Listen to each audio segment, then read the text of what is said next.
Hi hello friends, ಎಲ್ಲರೂ ಹೇಗಿದ್ದೀರಾ? ನಾನು ನಿಮ್ಮ ಹರಬದನ್. ಫ್ರೆಂಡ್ಸ್, ಎಲ್ಲರೂ ಚೆನ್ನಾಗಿದ್ದೀರಾ ಅಂದ್ಕೊಳ್ತೇನೆ. ಇವತ್ತು ಒಂದು ಮುಖ್ಯವಾದ ವಿಷಯ ಇದೆ, ಅದ್ರ ಬಗ್ಗೆ ಮಾತಾಡೋಣ ಅಂತಂದೇಳೇನೆ ಈ ವಿಡಿಯೋ ಮಾಡ್ತಿರೋದು. ಫ್ರೆಂಡ್ಸ್, ಅದಕ್ಕಿಂತ ಮುಂಚೆ ಇನ್ನು ಯಾರೆಲ್ಲ ನನ್ನ ಚಾನಲನ್ನು ಸಬ್ಸ್ಕ್ರೈಬ್ ಮಾಡ್ಕೊಂಡಿಲ್ಲ, ಪ್ಲೀಸ್ ಸಬ್ಸ್ಕ್ರೈಬ್ ಮಾಡ್ಕೊಳ್ಳಿ. ಹಾಗೇನೇ ನನ್ನ ವಿಡಿಯೋಸ್ ಆಗ್ಬೋದು, ನನ್ನ ಚಾನಲನ್ನು ಆಗ್ಬೋದು ಶೇರ್ ಮಾಡೋ ಮುಖಾಂತರ ನನಗೆ ಸಪೋರ್ಟ್ ಮಾಡಿ. ಯಾಕಂತಂದರೆ ನೀವು ಸಪೋರ್ಟ್ ಮಾಡಿಲ್ಲ ಅಂತಂದರೆ ನಾವು ಖಂಡಿತ ಬೇರೆ ವಿಡಿಯೋಸ್ ಮಾಡೋಕ್ಕಾಗಲ್ಲ. ಯಾಕಂದರೆ ನೀವೆಷ್ಟು ಬೆಂಬಲ ತೋರಿಸ್ತೀರಾ ಅಷ್ಟೂ ನಾವು ವಿಡಿಯೋಸ್ ಹಾಕಲಿಕ್ಕೆ ಪ್ರಯತ್ನ ಮಾಡ್ತೇನೆ. ಯಾಕಂದರೆ ನಿಮ್ಮ ಅಭಿಮಾನ, ನಿಮ್ಮ ಸಪೋರ್ಟ್ ನಮಗೆ ಬೇಕು. ಫ್ರೆಂಡ್ಸ್, ಟೈಮ್ ವೇಸ್ಟ್ ಮಾಡೋದು ಬೇಡ, ನಾವು ವಿಷಯಕ್ಕೆ ಬರೋಣ. ಇವತ್ತು ಒಂದು ಮುಖ್ಯವಾದ ವಿಷಯ ಅಂತ ಹೇಳಿದೆ.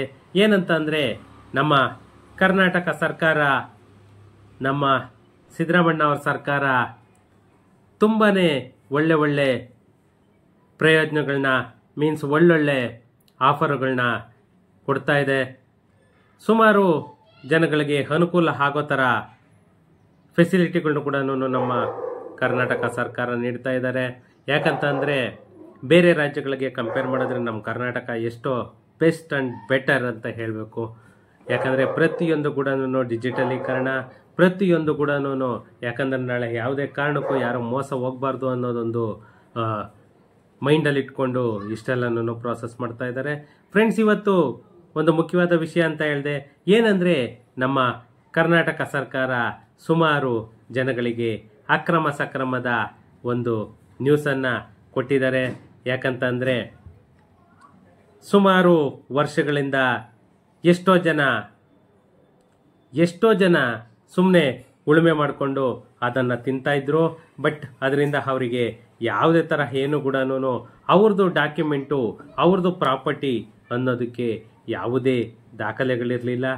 ಅದರಿಂದ ಇವಾಗ ನಮ್ಮ ಕರ್ನಾಟಕ ಸರ್ಕಾರ ಏನು ಸಿದ್ದರಾಮಣ್ಣವರಾಗ್ಬೋದು ಅಥವಾ ನಮ್ಮ ರೆವಿನ್ಯೂ ಮಿನಿಸ್ಟರ್ ಕೃಷ್ಣ ಬೈರೇಗೌಡರಾಗ್ಬೋದು, ಒಂದು ತುಂಬಾ ಮುಖ್ಯವಾದ ಡಿಸಿಷನನ್ನು ತಗೊಂಡಿದ್ದಾರೆ.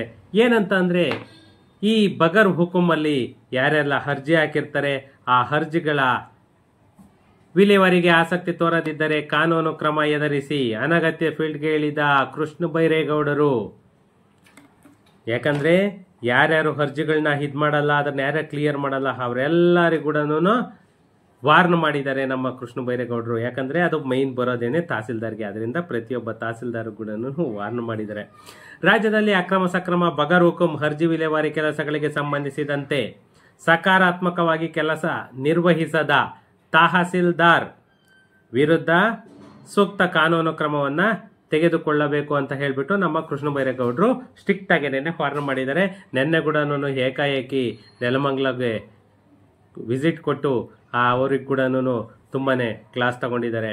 ಯಾಕಂದರೆ ಯಾವುದೇ ನಮ್ಮ ರಾಜ್ಯದ ಎಲ್ಲ ತಹಸೀಲ್ದಾರ್ ಹಾಗೂ ಉಪವಿಭಾಗಾಧಿಕಾರಿಗಳು, ತಹಸೀಲ್ದಾರು ಮತ್ತು ಎಸಿಗಳ ಜೊತೆ ವಿಡಿಯೋ ಕಾನ್ಫರೆನ್ಸ್ ಸಭೆಯನ್ನು ಮಾಡಿ ಅವರಿಗೆಲ್ಲರೂ ಎಚ್ಚರಿಕೆ ನೀಡೋ ಮುಖಾಂತರ ಮಾನ್ಯ ಕೃಷ್ಣ ಬೈರೇಗೌಡರು ಹೇಳಿದ್ದಾರೆ. ಯಾಕಂತಂದರೆ ಯಾವುದೇ ಒಬ್ಬ ತಹಸೀಲ್ದಾರ್ ಆಗಲಿ ನನಗೆ ಸಬು ಬೇಳಂಗಿಲ್ಲ, ನನಗೆ ಸಮಂಜಸವಾದ ಉತ್ತರ ಬೇಕು ಅಂತ ಕೂಡ ಖಡಕ್ಕಾಗಿ ವಾರ್ನ್ ಮಾಡಿದ್ದಾರೆ. ಈಗಾಗಲೇ ಹಲವಾರು ಆಪುಗಳಿಗೆ ನಿರಂತರವಾಗಿ ಉತ್ತರ ನೀಡುವ ಜತೆಗೆ ಕಚೇರಿ ಕೆಲಸದಲ್ಲೂ ತೊಡಗಿಕೊಂಡಿರುವ ಗ್ರಾಮ ಆಡಳಿತಾಧಿಕಾರಿಗಳ ಕಾರ್ಯ ಒತ್ತಡ ತಗ್ಗಿಸಲು ಕಂದಾಯ ಇಲಾಖೆ ಮುಂದಾಗಿದೆ. ಯಾಕಂತಂದರೆ ಆ ವಿಲೇಜ್ ಅಕೌಂಟೆಂಟನ್ನು ಕೂಡ ಏನು ಗ್ರಾಮ ಆಡಳಿತಾಧಿಕಾರಿ ಅಂತ ಹೇಳ್ತೀವಿ, ಅವರಿಗೆ ಅಲ್ಲೇನೇನೆ ಒಂದು ವಾಸ್ತವ ಹೂಡಲಿಕ್ಕೆ ಆಫೀಸಲ್ಲಿ ಇರಲಿಕ್ಕೆ ಅವರಿಗೆ ಒಂದು ಆಫೀಸ್ನ ವ್ಯವಸ್ಥೆ ಮಾಡಬೇಕು ಅಂತ ಹೇಳಿ ಕೂಡ DC ಅವರಿಗೆ ಆಲ್ರೆಡಿ ಮನವಿಯನ್ನು ಕೊಟ್ಟಿದ್ದಾರೆ.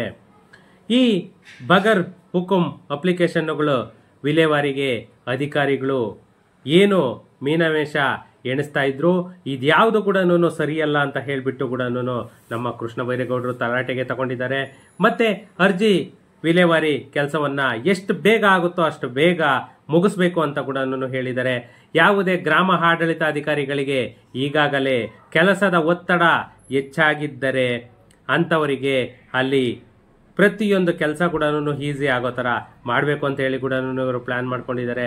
ಆದ್ದರಿಂದ ಮಾನ್ಯ ರೆವಿನ್ಯೂ ಮಿನಿಸ್ಟರ್ ಸಾಹೇಬ್ರೇನೆ ಫೀಲ್ಡ್ಗೆ ಇಳ್ಕೊಂಡಿದ್ದಾರೆ. ಇನ್ನು ಈ ತಹಸೀಲ್ದಾರ್ ಅವರಿಗೆ ನಮ್ಮ ಕೃಷ್ಣ ಬೈರೇಗೌಡರು ಯಾವ ಥರ ಗಡುವನ್ನು ನೀಡಿದ್ದಾರೆ ನೋಡೋಣ. ಗ್ರಾಮ ಆಡಳಿತಾಧಿಕಾರಿಗಳನ್ನು ಅನಗತ್ಯವಾಗಿ ಫೀಲ್ಡ್ಗೆ ಕಳುಹಿಸಬಾರದು. ಒಂದು ವೇಳೆ ಕಳಿಸಿದರೆ ಅವರ ವಿರುದ್ಧ ಸೂಕ್ತ ಕ್ರಮಗಳನ್ನು ತೆಗೆದುಕೊಳ್ಳಲಾಗುವುದು. ಯಾಕಂದರೆ ಎನಿ ಟೈಮ್ ಪಂಚಾಯಿತಿಯಲ್ಲಿ ಅವೈಲೇಬಲ್ ಇರಬೇಕು ಒಬ್ಬ ಗ್ರಾಮ ಆಡಳಿತಾಧಿಕಾರಿ, ವಿಲೇಜ್ ಅಕೌಂಟೆಂಟ್ ಅಂತ ಏನು ಹೇಳ್ತೀವಿ ಅವರು.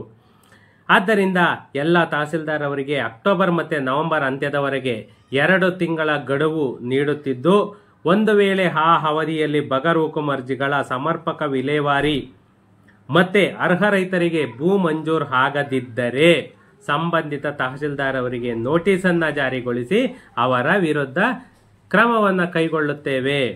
ಯಾಕಂದರೆ ಎಷ್ಟೋ ಜನ ಬಗರ್ ಹುಕುಮಲ್ಲಿ ಹಾಕ್ಕೊಂಡು ಅವರಿಗೆ ಯಾವುದೇ ಸಾಗುವಳಿ ಚೀಟಿ ಸಿಕ್ಕಿರಲ್ಲ.